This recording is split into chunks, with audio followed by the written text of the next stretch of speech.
Hey guys, this is Edward with Everything Kayak and Bicycle. Today we're going to do a short little video on some things you should really take into consideration while paddling. Somewhat safety equipment, and then also, at least for the state we're in here, what to keep you legal. So running through that stuff, guys, always remember to subscribe. If you enjoy the video, give it a like, and then if you want to keep a heads up on everything we have coming out, be sure to subscribe. So the first little things we're going to talk about are components that you should have if you're paddling, and kind of some guidelines on that. So state of Mississippi mandates PFDs, noise producing device, and then if we're out after dark, there's some light regulations.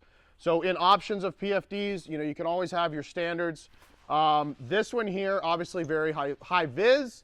It has some reflectives. And then a lot of us prefer this if we are getting into situations where we need a VHF radio. Fits down in there. The upside is it has two zippers, so we can zip up to the antenna on that set. So that would be pretty far on, depending on what you're getting into. Not a mandate, but the life jacket is a mandate. Style. Find something that fits, find something that's comfortable, because if you're not wearing it, it doesn't work. With fitment and comfort, we can talk about other options. So this is you get into auto or manual inflate. The way these work, if they're auto, when it gets in the water, it inflates. If it's a manual, we have to pull the lever. Take into consideration what environments you're in, what activities you're doing.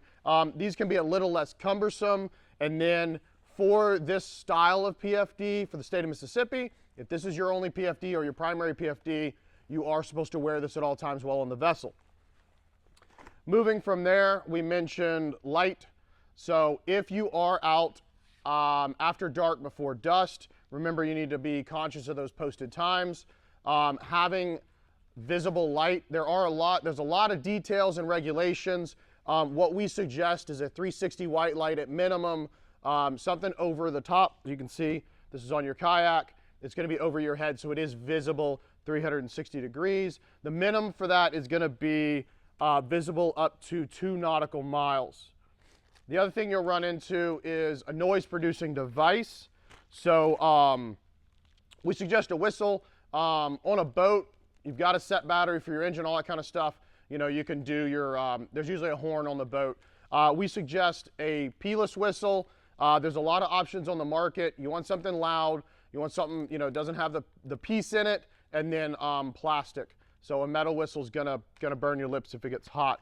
So from there, other things, if we are working with a sit-inside kayak, paddle floats.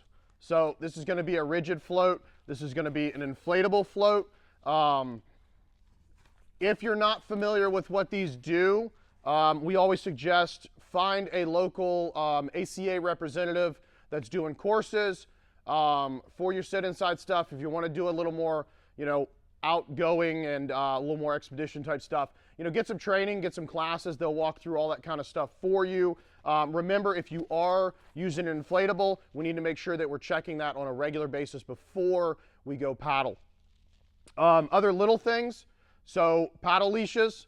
This is going to be something that's going to, keep you from losing your paddle. Regardless if we're sit inside, sit on top, fishing, recreational, paddle leash is always a really good idea. A couple other little details. So this product here is what's called a rescue step. So for especially our larger sit on top kayaks, a lot of the fishing rigs, if you happen to end up upside down in that hull, it's not always the easiest to right that or to get up over those higher edges.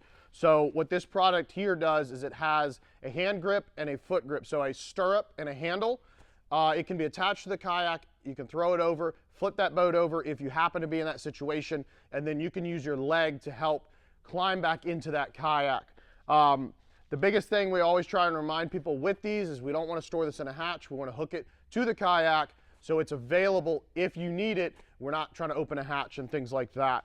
And then down to just other simple things. So transport, if we're transporting that kayak, say it's hanging off the back of a trailer or a vehicle like a truck or even a car on top where it's going to be out past that vehicle. We offer these, but it's just a little red flag. It's going to, move around when you're driving and keep some attention so we don't have any issues there.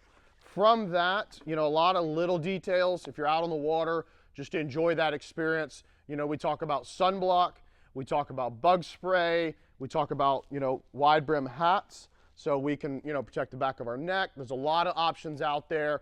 The other thing is these can help if we're doing a longer day.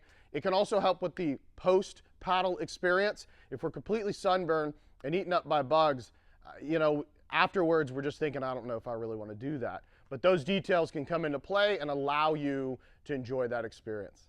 All right, guys, if you have any questions on these, feel free to comment. All these products are things that we stock in the store, and if you need suggestions or references, if you're looking in the area to contact somebody with ACA for training courses, for stuff like that, just reach out and let us know, guys. Cheers.